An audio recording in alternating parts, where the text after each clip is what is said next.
பிறருடைய குறையை துருவி துருவி ஆராயாதீர்கள். யாருடைய குறையை ஒருவர் துருவி துருவி ஆராய்வாரோ அல்லாஹ் அவருடைய குறையில் அவரை பின்தொடர்வான். அல்லாஹ் அவருடைய குறையில் அவரை பின்தொடர்ந்தால் அல்லாஹ் அவரை அவருடைய வீட்டின் மத்தியிலேயே அல்லாஹ் இழிவுபடுத்துவான். உங்களுடைய பாவத்தை அல்லாஹ் மக்களுக்கு முன்னால் வெளிப்படுத்தி உங்களுடைய கண்ணியத்தை அல்லாஹ் நீக்குகிறான் என்றால் நீங்கள் செய்த பாவத்தில் மேன்மையான பாவத்திற்குரிய தண்டனை அது. அது என்ன பாவம்?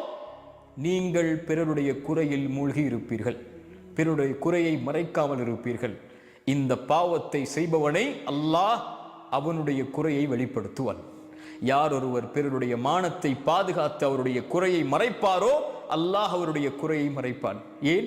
ஒரு முஃமினுடைய மானம், ஒரு முஃமினுடைய கண்ணியம் இந்த உலகத்தில் இருக்கக்கூடிய அனைத்தை விடவும் பெரியது.